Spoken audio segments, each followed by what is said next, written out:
Yeah. Thank you so much. Thank you so much. We just started the Okay. recording. Okay, well, thank you so much. So again, thank you for the kind opportunity to be here. My name is Ilan Kelman from University College London and the University of Agder.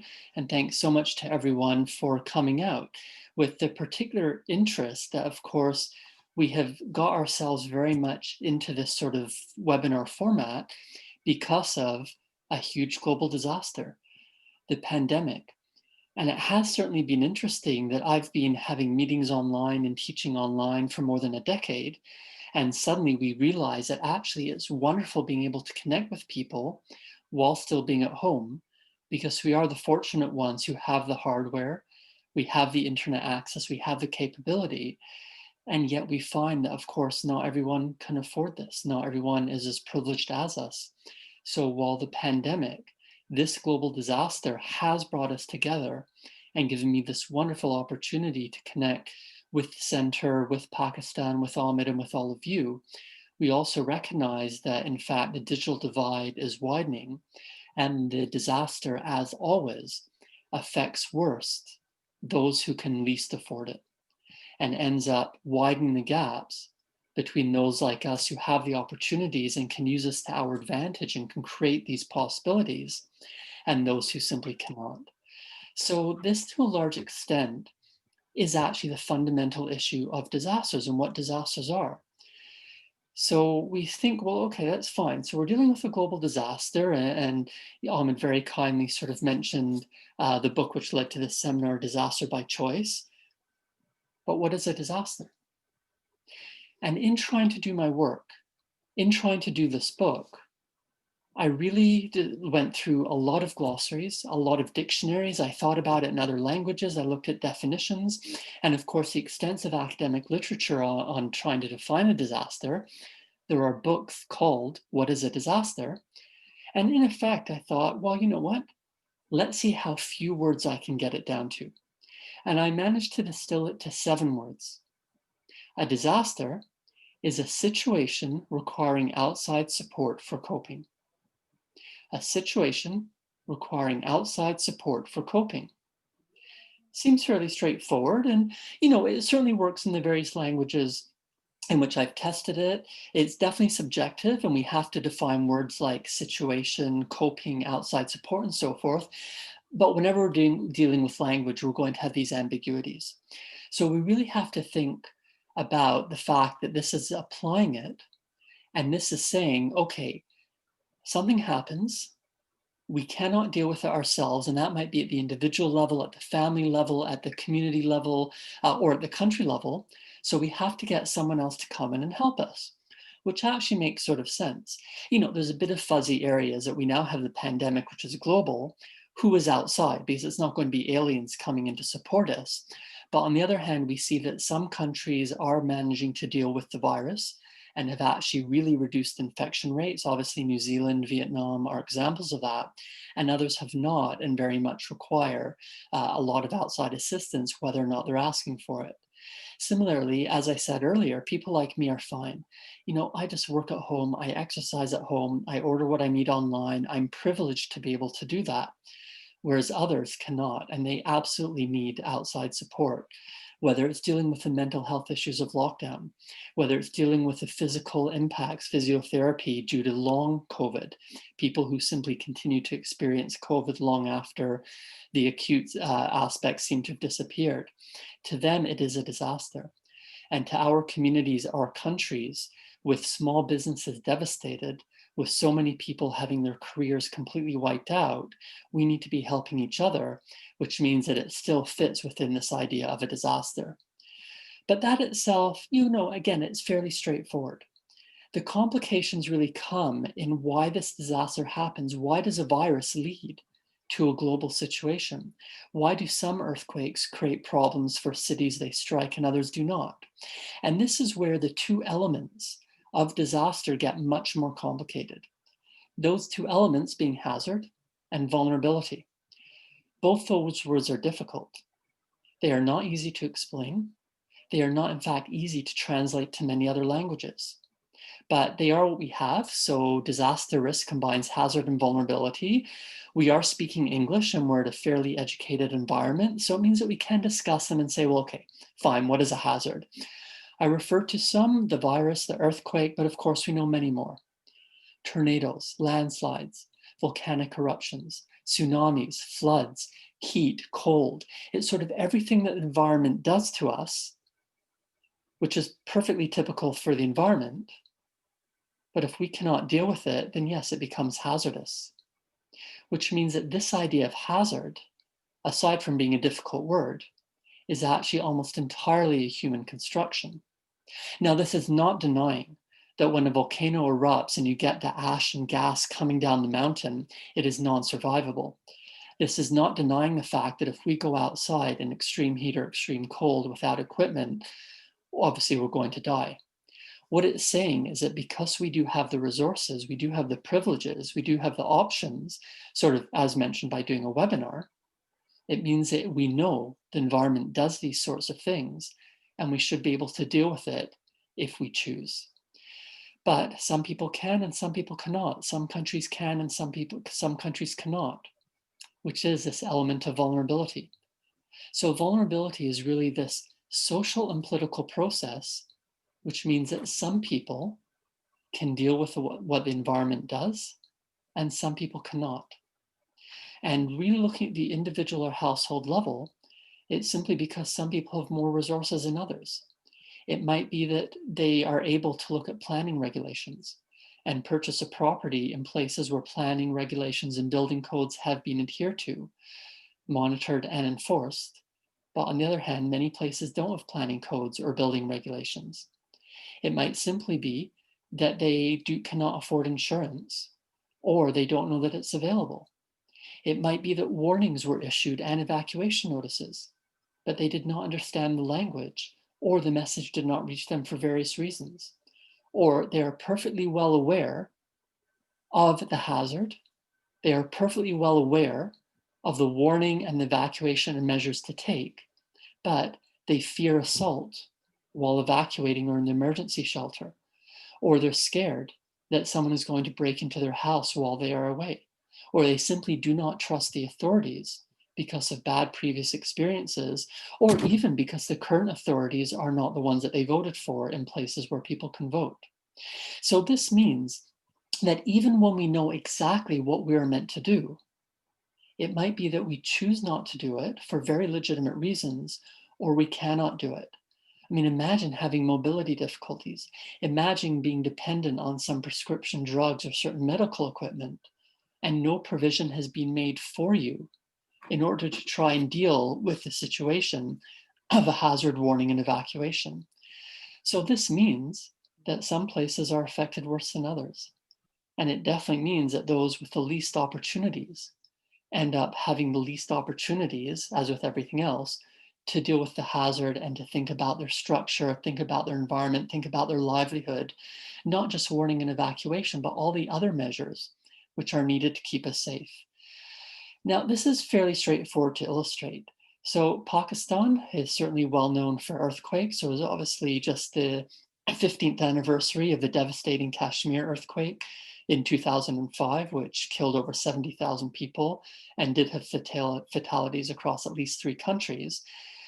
But why did this affect Kashmir so badly compared to other places which may have had similar earthquakes that didn't affect it so badly?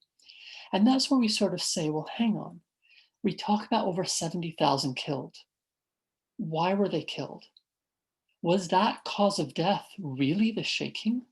Do we have to look at, well, where was the epicenter? What was the depth? What was the magnitude? Or do we have to think back to these other factors which I mentioned? Many researchers, in fact, say that the number one cause, and I'm thinking root cause, the number one cause of people dying in earthquakes is corruption. Because corruption leads to poorly designed, poorly constructed, poorly planned, poorly maintained infrastructure, and then it's infrastructure which collapses and kills people. In fact, if we try and say how many people throughout the whole of human history have had their cause of death being the earthquake, to a large extent, people will say 0. Now, yes, this is a bit of an artificial construction, but we're talking about root cause. And the root causes are all the elements I mentioned before. The root causes are the vulnerability. It's the people making decisions for others so that they end up in a building which collapses in fairly straightforward shaking. So many community workers, so many earthquake engineers say, earthquakes don't kill people, collapsing buildings do. Which is, fine as a bit of a slogan. It's fine in the webinar or to write in a very erudite paper or the book, but can we prove it? And the answer is yes. There are so many examples to take from 28 February 2001. Fairly moderate earthquake. I mean, certainly felt it. That was about 6.8 on the moment magnitude scale at a depth of 52 kilometers. And that shook the Seattle area, Seattle in the US. So yeah, you feel it. Bricks did come down. There was a few buildings which collapsed, but actually no one died from the building collapses. There were a couple of fatalities from heart attacks, people who were stressed, and definitely the rate of cardiac arrest increased substantially over the next few weeks as people dealt with the implications. But even a couple of dozen deaths in a 6.7 earthquake is actually a very impressive success. Many bridges which had been retrofitted over previous decades managed to stand up. Bridges which were scheduled for retrofitting collapsed. So Seattle, 2001, not a bad case study. In fact, a very good practice case study on how to deal with earthquakes. Go forward 2 years, 22 December 2003. Central California, very similar earthquake that was at magnitude 6.5, 8 kilometers depth. 2 people were killed when they tried to exit, when they were in the process of exiting a building during the shaking, and a clock tower collapsed on them and killed them. The owner of that building was found legally liable for not properly reinforcing that building. So again, you feel the earthquake. It definitely has a potential for damage, but in the end, it was a very good case study and very sad that 2 people died entirely unnecessarily. Just 4 days later, an earthquake very similar to Seattle's, although slightly worse, an earthquake which is almost exactly the same as California's, hit southern Iran. 26 December 2003 in Bam, Iran. The earthquake was magnitude 6.7, just slightly stronger than California, slightly weaker than Seattle. It was 10 kilometers deep, so slightly more shallow than Seattle and just a tad deep, a bit more deep than California experienced. And the death toll was 25,000. Iran, like California, has some of the best earthquake engineers in the world. Iran, like California, has some of the best seismologists in the world. But the difference between what happened in Seattle and California compared to Iran was phenomenal. And it was only because of vulnerability. It was not specifically because of the hazard. So this illustrates that theory of earthquakes in practice. And we are getting some questions in reaction to that, which is absolutely excellent. So the question is, can we say that disasters are a socioeconomic construct that pre-exists in society, added with human negligence, corruption, and mismanagement? And the answer is absolutely yes. Because all these points which you've provided, human negligence, corruption, mismanagement, are creating vulnerability, and typically creating vulnerability for others, just as we saw in Bam, Iran, where they had the knowledge and yet did not apply it. And similarly, the question or the comment is very appropriate. Need enough financing to construct quality buildings. If self-built at marginal costs, then there isn't the margin to build well. But some basic improvements can be taught and used, not sure it is entirely due to corruption. And that illustrates it perfectly. And problem identified, the marginality of building costs and where profits go, the entire economic structure about construction, but not just identifying the problem, providing the solution in terms of basic improvements taught and used. And absolutely right, it's not entirely due to corruption, and neither I nor the scientists said it is entirely due to corruption. What we're saying is the number one cause is corruption, but then there are all these other aspects below that which kill as readily, just not as much. However, we also have to think, If we've set up a system where it is the builder's incentive to not build seismically resistant buildings and to lie about it, isn't that construction? Isn't that corruption? That, in effect, was a cause of most fatalities on 17 August 1999 in the Turkey earthquake of that date. So it's the whole systemic process, it's the whole governance, it's the whole fact that we are incentivized to kill people. Is that corruption? Have we created a corrupt society? And it's exactly what this other comment says. Sometimes legal regulations are in place, but the implementation is not ensured. Absolutely. Just having the planning regulations, just having the building codes is not enough. They have to be monitored and enforced. And when Hurricane Andrew slashed through Florida in the 1990s, what they found is that Florida had one of the toughest hurricane-related building codes in the world, but the damage was simply because it was not monitored and enforced. So what are my views on effective enforcement of construction regulations in practice?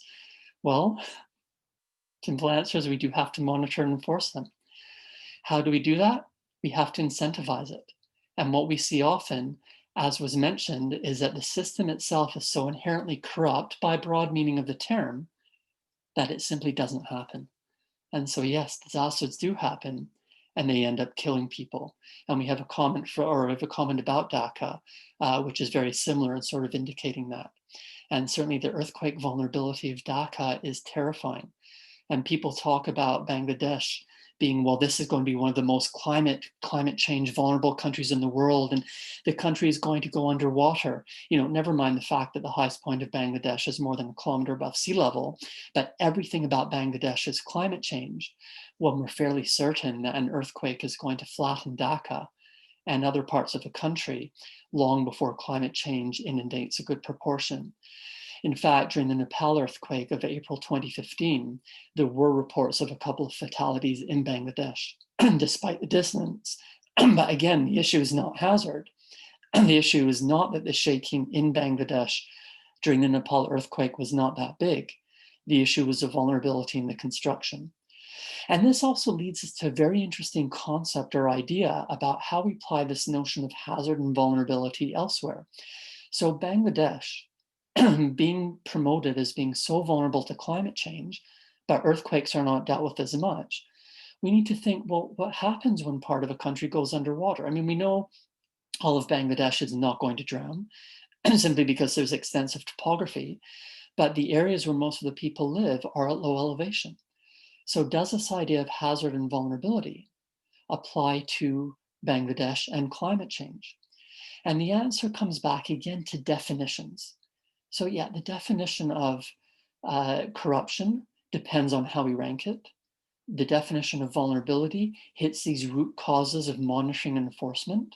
And the definition of climate change is simply a change in the climate, which I guess has some sort of logic to it, because climate is only average weather. It means taking precipitation, temperature, other weather statistics, averaging them over decades, typically 30 to 50 years, although they're talking about moving it to 20 years. And that's all that climate is average weather, with climate change being a change in the average weather. But weather is hazard. Disasters are caused by vulnerability. So by definition, climate change does not cause disasters. If we were able to deal with the coastal vulnerability in Bangladesh, if we were able to deal with changes in temperature and precipitation, then whatever climate change does, we're not going to have the disaster because it comes from vulnerability. But there are exceptions. And one of the real challenges with climate change is actually not the hurricanes, not the typhoons, not the cyclones. Yeah, climate change is increasing their intensity, but it's also reducing their frequency.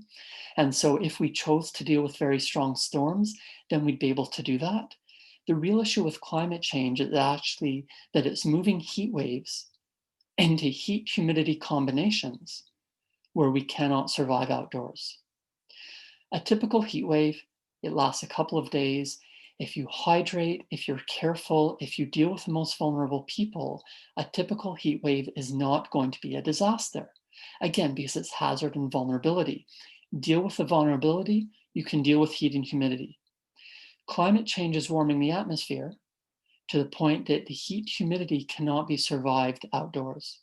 So it's passing a sort of threshold, which makes a difference between us not being able to address vulnerability. If you're an outdoor agricultural laborer, you either cannot work or you die. If this is happening frequently, as we expect under climate change, then what we're going to see is large swaths of land. Simply, we cannot deal with crops, we cannot deal with livestock. This means that you either starve or you die in the heat or you have to move. And one of the few studies which is very legitimate regarding looking at climate change impacting heat and humidity, impacting migration actually comes from Pakistan.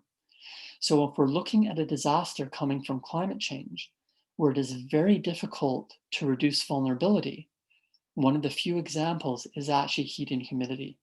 And that's where we have to be really, really worried. So when you hear about climate change causing flood disasters, storm disasters, drought disasters, that's actually misinterpretation of the science.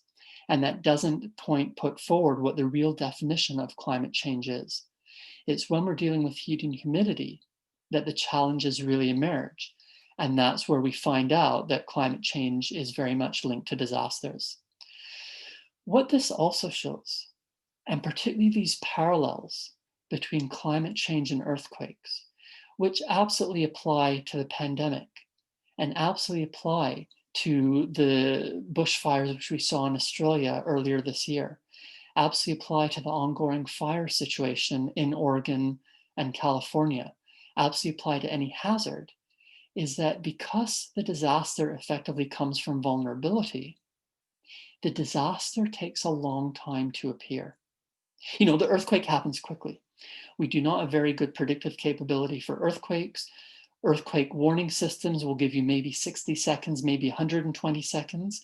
But fundamentally, the disaster of an earthquake strikes quickly, can strike hard, but is only the hazard. Because the disaster, because the vulnerability took so long to accrue, the actual disaster happens over the long term. BAM Iran did not become vulnerable overnight. Those 25,000 people were killed in an instant, but it took centuries to think about the adobe construction, to think about not making the adobe construction earthquake resistant, which can be done, to think about a whole society built around this World Heritage Site of architecture in an earthquake zone without seismic resistance. Same with Seattle in California. As I mentioned, it took decades to get those regulations in place and to ensure that those regulations were followed.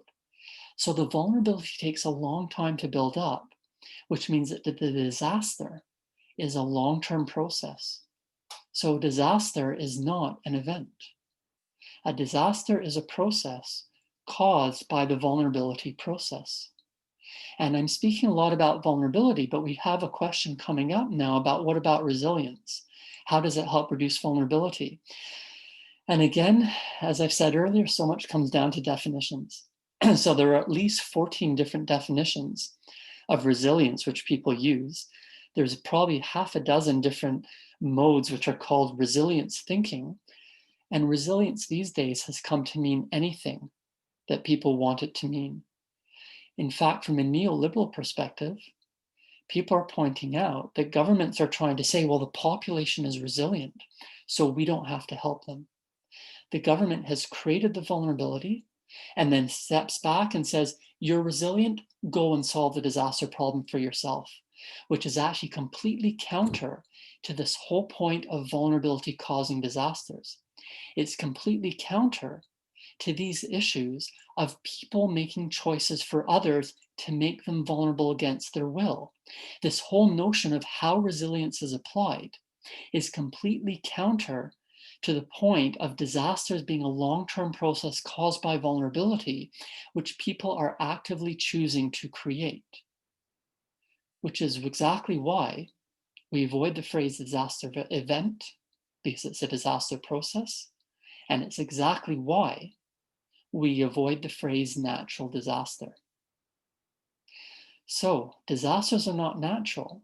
They are created by this long-term human process, this long-term political and social process of vulnerability, of people hijacking the word resilience to try and say, well, you're resilient, so we don't have to reduce your vulnerability. And this ensures that the disasters, whether the pandemic, whether the Seattle earthquake, whether the Bangladesh flooding, are coming from us. And again, these are long-term processes. So even the fact that droughts do appear to be getting somewhat worse in Bangladesh, we need to recognize that several barrages were built upstream, which completely changes the sedimentation, completely changes the river flow across Bangladesh. So it is not surprising that erosion and drought and flood regimes are changing, with climate change definitely being an input. But we have to look decades back to the 1970s when these barriers started to be built, and through the whole 2 generations of water management since then. Again, a long-term process of creating and perpetuating vulnerability, creating the choices, which then create the disaster, meaning that the disaster is not natural. Because it is a long-term process, it also means that the disasters happen slowly. Again, we're talking about Seattle retrofitting bridges starting decades ago. We're talking about Bangladesh's water sediment erosion regime being artificially managed starting decades ago. So vulnerability takes a long time to build up, which means that no disaster happens quickly. All disasters are slow onset. Again, the hazard, like the earthquake, even the tornado, happens rapidly. Hurricanes, typhoons, cyclones take days to form, and then they go through an area over a couple of days. But that is just hazard. Even climate change, changing the climate and changing hazards over decades, is just hazard. The vulnerability accrues slowly. The disaster happens slowly. All disasters are slow onset, and none occur, and none of the disasters occur naturally. Which is, again, the problem definition. And we had that excellent question earlier, which said, well, here's a problem, but here's a solution. So it's all very well to say, fine. So disasters are not natural, disasters are processes. And, I'm just put my social media contacts into the chat. So connect with me, please link to me and continue these discussions. And it's perfectly well to say, well, all I've done is talk about the problem. What is the solution? And in the same way that the definition of disaster is so straightforward and everything follows, again, a disaster is a situation requiring outside support for coping, the solution is also so simple to explain. Prevention is better than cure, which is probably why we don't do it that often. So prevent. Learn the lessons from Seattle and California. Learn the lessons from what people around the world, from Bangladesh to Toronto, Canada, have done about flooding. Learn from where prevention has been shown to be better than cure. Like I mentioned, New Zealand and Vietnam regarding the current pandemic, whereas the UK and the US are opposite examples. And recognize it is up to us. As I mentioned at the beginning, we are the privileged ones being able to be in this webinar.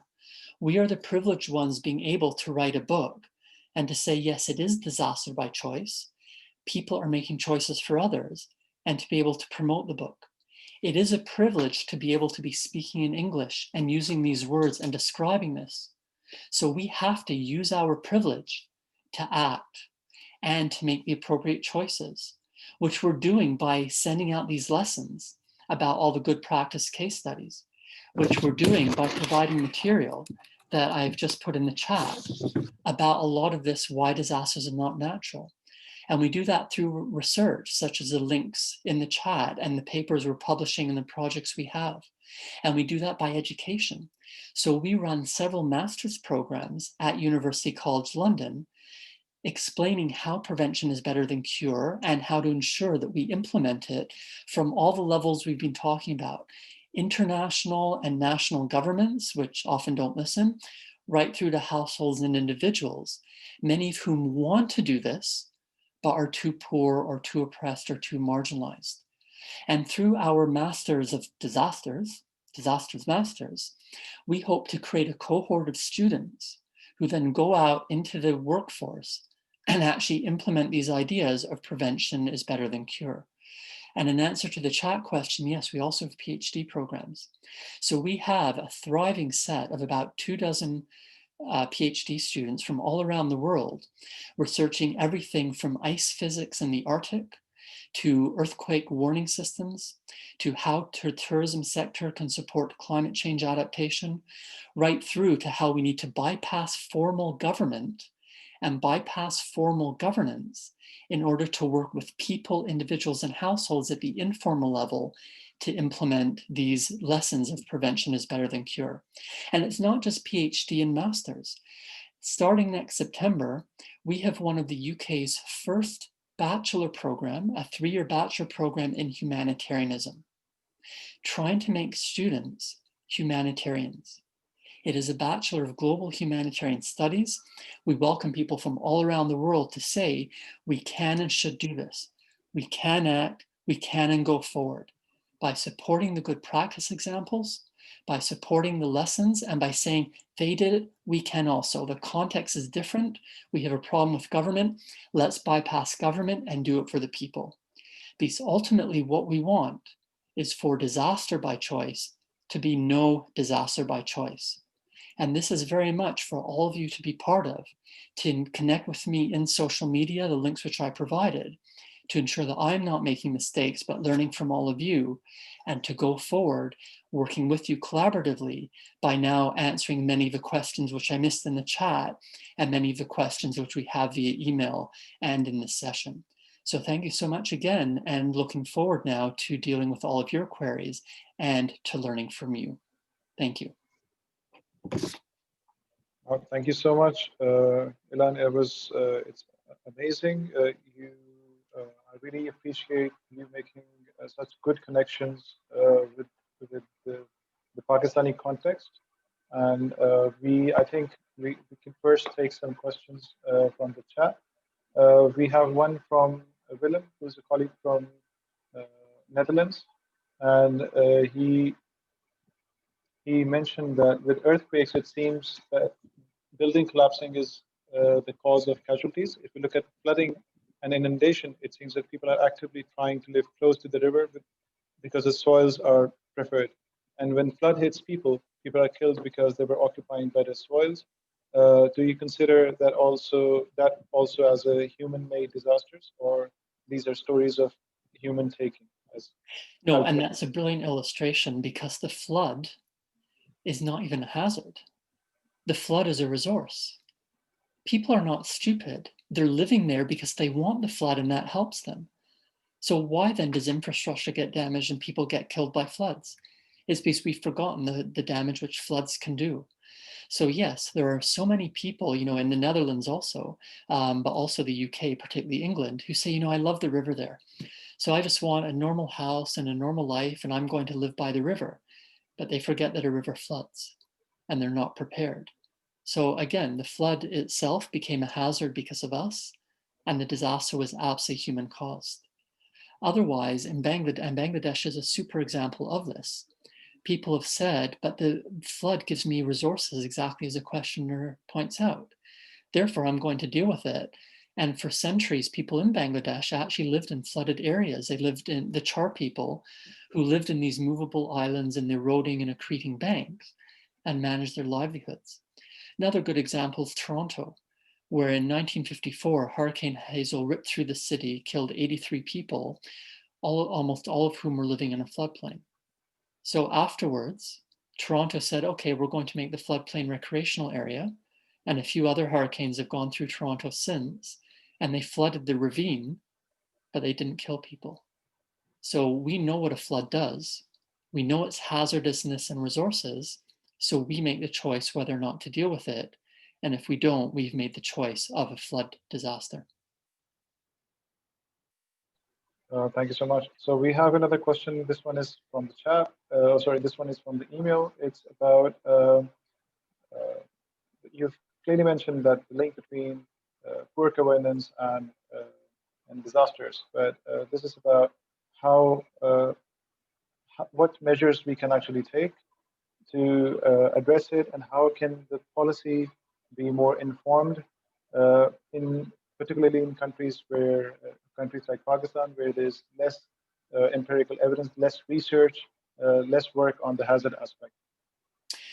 Yeah, I mean, Pakistan, it's up to you. I don't know much about it. You are the experts in Pakistan.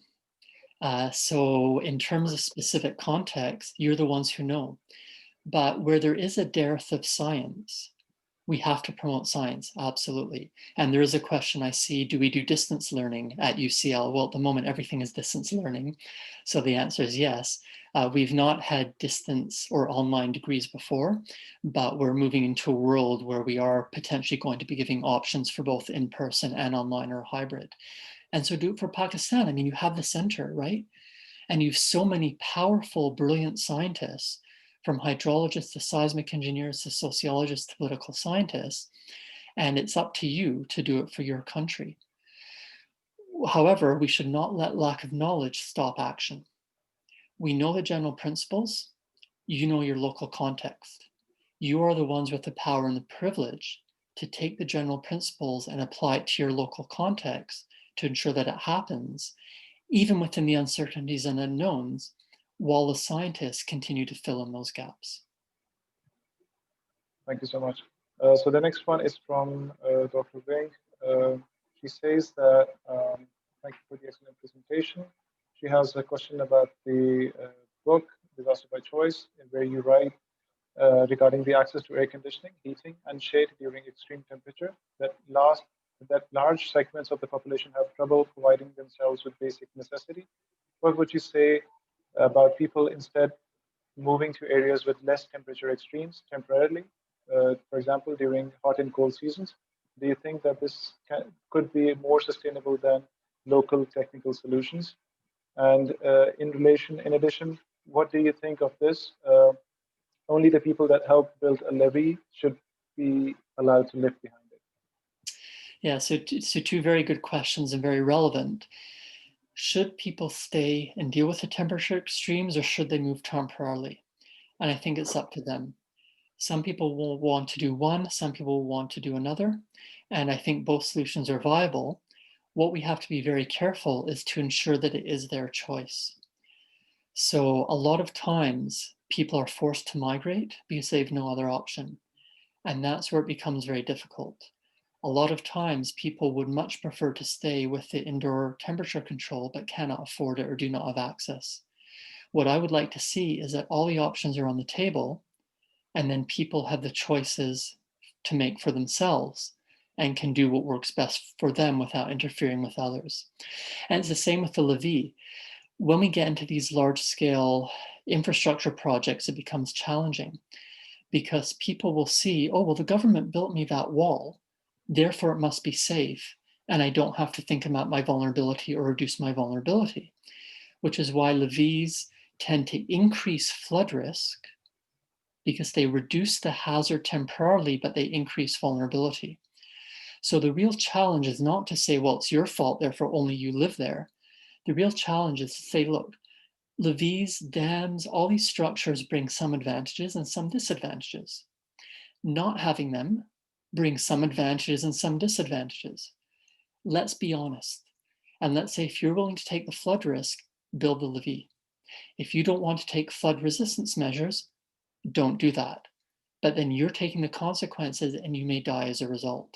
So rather than saying, well, you're a levee person and you're not, such large scale projects actually influence far many people, so many people, most of them who do not have the choice or the say.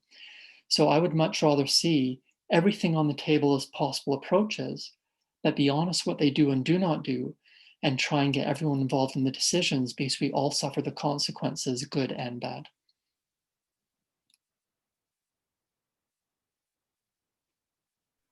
We have another one where Tushan says, you explained wonderfully that hazards should occur, but disaster vulnerabilities build up gradually by time, as you mentioned, that it's a long-term process. So isn't we are ourselves creating and adding the intensity of vulnerable conditions? So Yes. are we deliberately making it more vulnerable? Yes, I mean, and very well put. Aspects of intentionality are not always easy to discern. There are clear case studies where it is deliberate, clear examples where it was inadvertent and they care or do not care, and others which are much more fuzzy. What we're trying to do is ensure we understand what we are doing so we are making deliberate choices. And I would prefer moving from disaster by choice to no disaster by choice. But again, if people want to be vulnerable, fine, as long as they know what they're doing and why. What is the worst is that most people affected by disasters have those effects because others created their vulnerability, and those who are vulnerable had no choice. So in the same vein, we have another question from Irina Kulinovic, who says, how can people reverse the process of inherited or imposed vulnerability by poor decision makers or politicians and take meaningful role in resilience building? And Yeah, that is a key question. And it's up to us. So Seattle did it for earthquakes. California did it for earthquakes. Many people in Bangladesh and Toronto have done it for floods. A lot of it is saying none of us, no matter how privileged we are, really have the full power. I don't know if there's any elected politicians on here or any people who want to be elected politicians, but at that level, you may be starting to get power, maybe senior civil servants, maybe senior business leaders. No matter what, we all have some level of opportunity. And the poorest people are definitely vulnerable and marginalized, but they're not only vulnerable and marginalized, they also have knowledge, they also have abilities, they also have desires, they also have actions they can take. So the question is, how do we do it? And the way we do it is by saying, what do I have? Let me use it. What do I not have, or what would be dangerous for me? Let me not go there. And by using different approaches with different people and working together, we can build up our collaborative repertoire and say, I want to do this and I'm going to, but someone else wants to do it differently. But let's not clash. Let's work together. And maybe some of us will end up founding a disaster center, as has been done in Pakistan. Others will say, you know what? I'm going to be the first Prime Minister of New Zealand to win a majority under the current electoral system because she responded so well to two huge disasters. And others, unfortunately, are going to do the opposite. So that's where we make our own decision, hopefully staying on the side of prevention is better than cure. And let us know what you're doing, let us know what you need, and we'll go forward along different pathways, but together for the same goal. thank you so much. So I'll take another question from the emails. This one is about your distinction in the book between hazard and vulnerability, and how there's been a lot of work on hazard side, a lot of research on hazard side, but still it feels like there's a lot that needs to be done uh, for vulnerability. So how do you see this disproportionate research and effort towards understanding the hazards and mitigating them rather than towards reduction in vulnerability? Join us on the vulnerability research and the application. But let's not neglect the hazard. We need and must have volcanologists, seismologists, hydrologists, epidemiologists, and many others. So rather than setting up the battle, well, this is hazard, this is vulnerability, I would much rather say, let's continue increasing hazard research. Exactly as you're saying, fill in the vulnerability gaps, but also support bringing them together. I don't really have a disciplinary background. I try and do both and bring them together. But I rely so much on the vulnerability sociologists, the vulnerability anthropologists, the vulnerability political scientists, and I rely so much on the physical scientists doing the hazard, as well as those bringing it together. So this is about working together and saying, let's promote science, and let's promote all science together, recognizing some people dive deep and should, some people prefer more broad approaches to science and should. And at UCL, we have this wonderful interdisciplinary research center, and I'm actually part of two. So I'm 50% global health, 50% risk and disaster reduction. And we have a huge range of professions, backgrounds, and disciplines, all trying our best to work together for exactly what you say. So the answer is join us. And that includes our bachelor program, our master's program, our PhD program. study in Pakistan, study in the places represented by people around the world on this webinar, and go forward encouraging people to get action from the science. Thank you so much.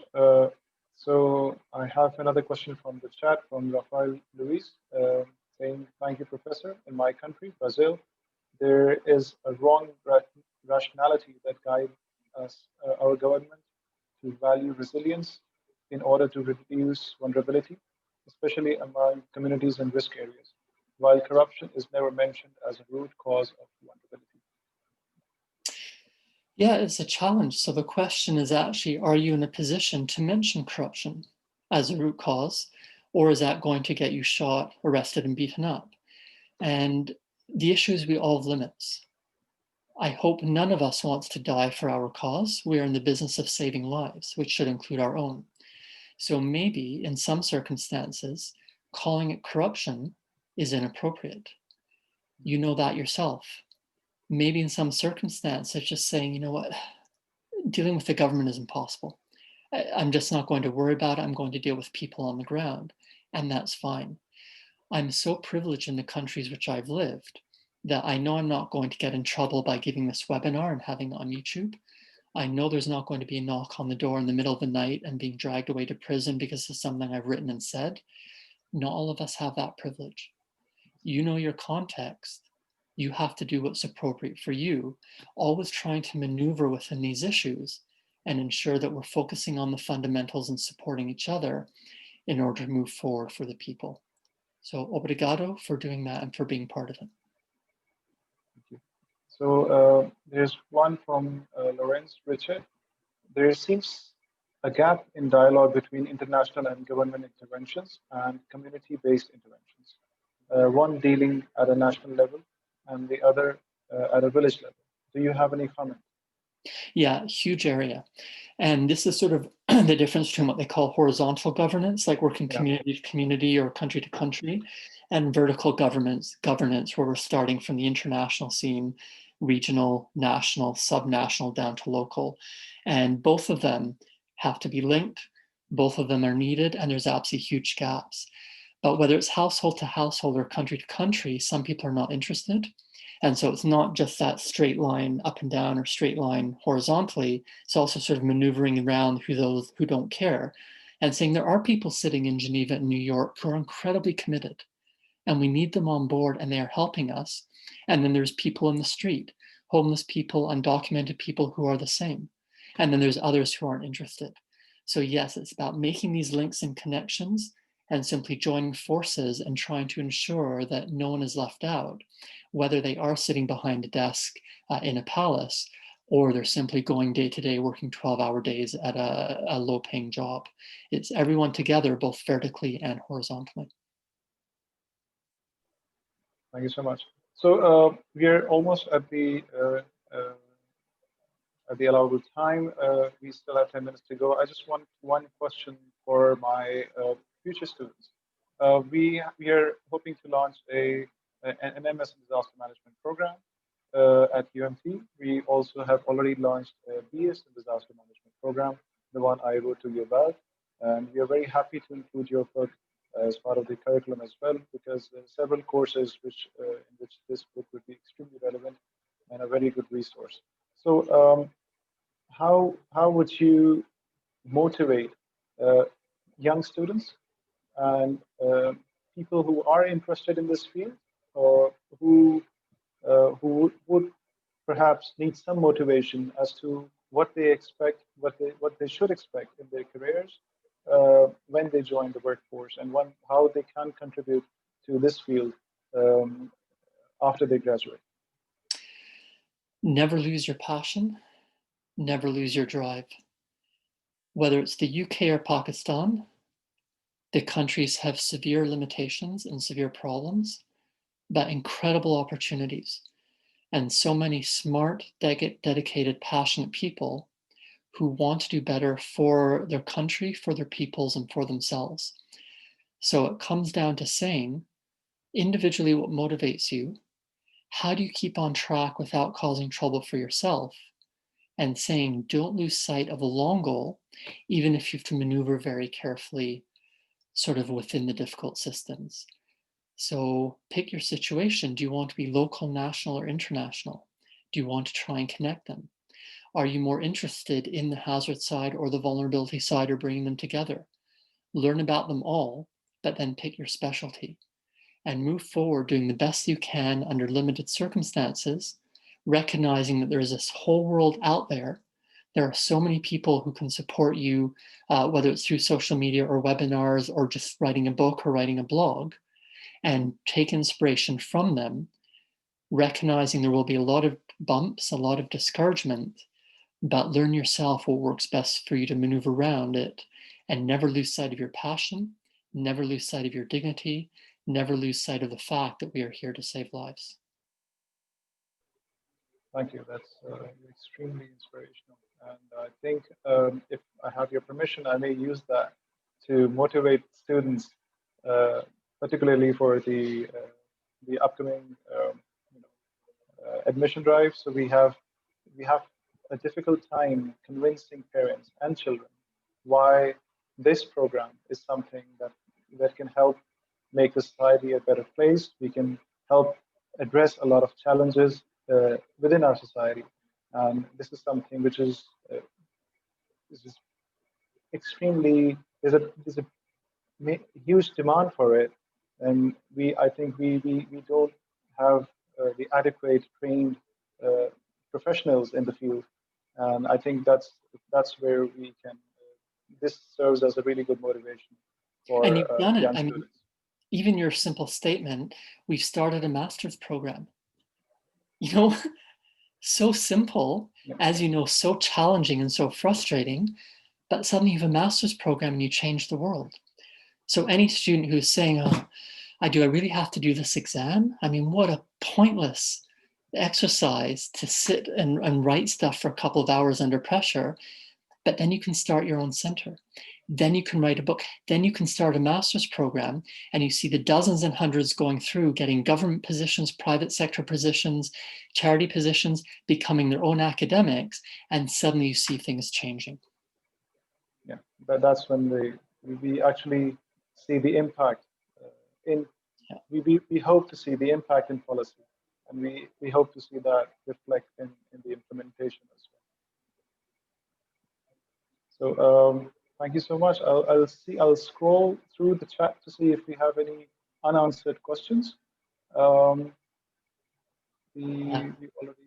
There are actually a lot. What I can say is please connect with me via social media or email, and I'm happy to engage with anything that I haven't been able to address now. I'll just put my details again in the chat, but please ask me more questions that you see.